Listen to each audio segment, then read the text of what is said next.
I can feel it in my bones.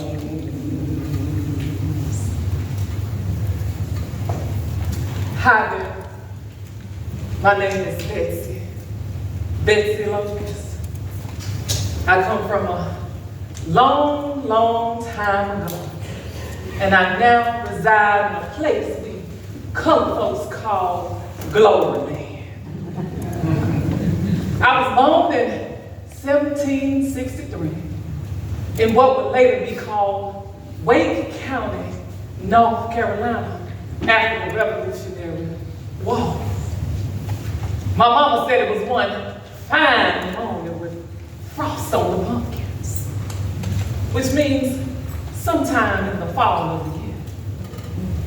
My mama, she couldn't read or write, so when I was born, she carved on the wall of our cabin the numbers 1, 7, 6, and 3, the outline of a full moon and a pumpkin. She told me, she said, now, when you see a full moon and it's frost on the pumpkins, it's your birthday.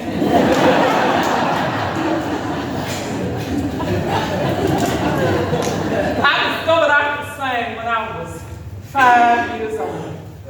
Mom and Daddy, they were so proud of me that they encouraged me to sing every chance I got. Mama said my voice gave her chills every time I sang a note. My daddy, he even taught me some of the homie songs that he learned when he was a boy. He said every time I sang a note, it made him miss his mother and home even more. Mama, she would just offer my voice up to anybody that would listen to me sing. I realized that I had the ministry of song at a very young age, and God knew exactly what he was doing. And when I got older, music and singing, it became a huge part of my identity.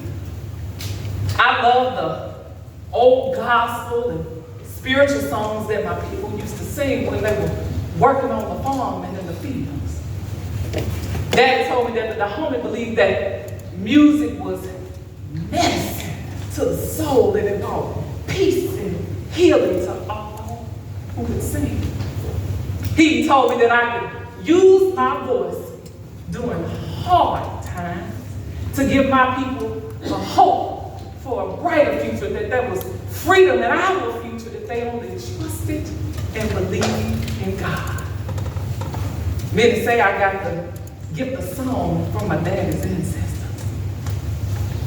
Now my dad, his name was Ozula, and he was the son of an African warrior. My dad, he was captured by Portuguese slavers when he was a young boy in his home country in Benin in West Africa. He had been out with his 2 younger brothers earlier that day, not far from the village when the slavers came through the area. He said he heard them coming and he knew what would happen if they were captured. So he told his brothers to hide behind the locust tree, and they would come back for him later that night with his father and other tribesmen. Unfortunately, my daddy was captured along with other men from a nearby village. They were dragged onto a ship and forced into the cargo hold, chained together, men, women, and children alike. Daddy said it was hundreds of them down there in that dark and cold cargo hold. He said the only time they saw the light of day was when the Portuguese sailors would come to retrieve a dead body to throw it overboard because it had started smelling. They got very little food and water the entire trip. And out of all those that were captured, only 30 of them made it to land after months of travel. Dad never did see his family again. And by the time he made it to what he was later told was Charleston, South Carolina, they led him to the middle of town, to the slave auction. Now, fortunately for Daddy, although he was 12 years old, he was big for his age, which means he would get a higher price. That meant that he was valuable to whoever bought him would likely get better food and treatment. Well, Daddy was bought by a Methodist farmer named Austin, who lived near Riley. They asked him his name. He said, Ozula. So they named him Ozzy. And by the time he made it to the farm, he noticed there was a locust tree. He told the family that it reminded him of his home country in Benin. So they named him Ozzy Locust, a name that would stick with him for the rest of his life. And although Daddy was enslaved, he was treated fairly, and he was adored by the Austins. Then when my daddy was a grown man, he met my mama one day. She and her family came to sell a horse to Mr. Austin. Now my mama, she was full-blooded Cherokee Indian, and her name was Ioka, which meant she brought happiness. She was a happy but proud woman. Dad said he knew the very first day that he met Mama that she was the one for him.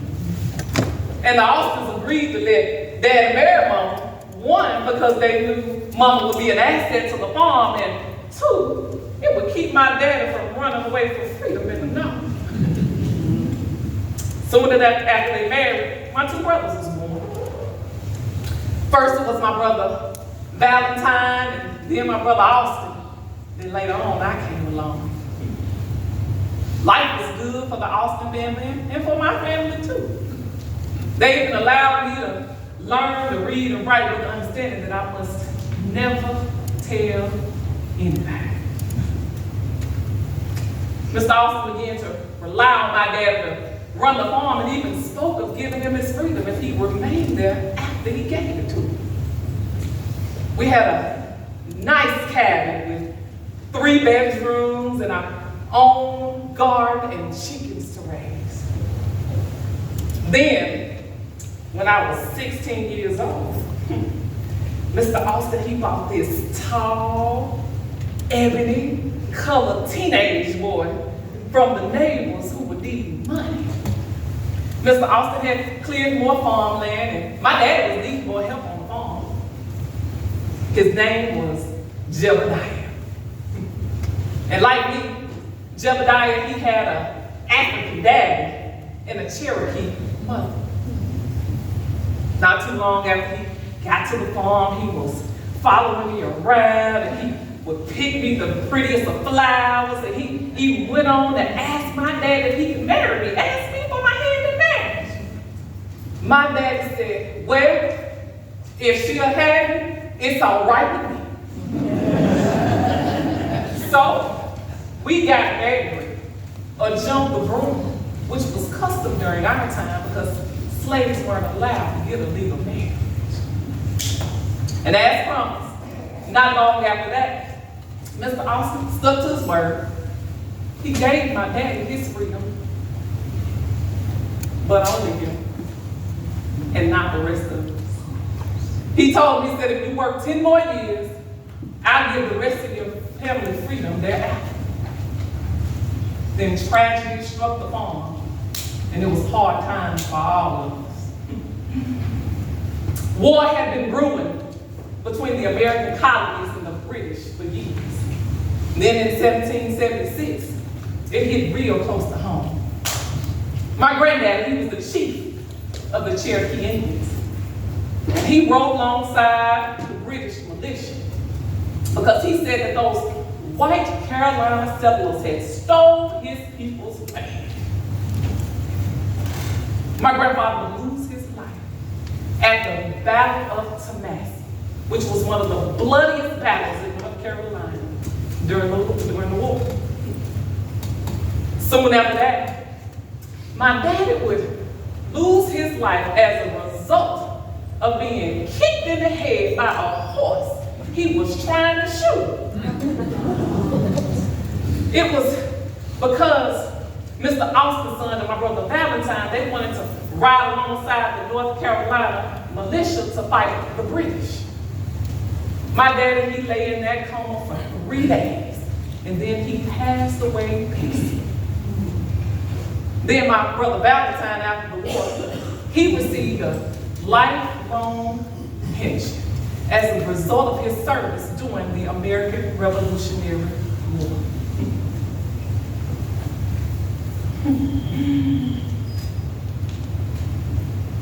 After the war, Jebediah and I, we started a family.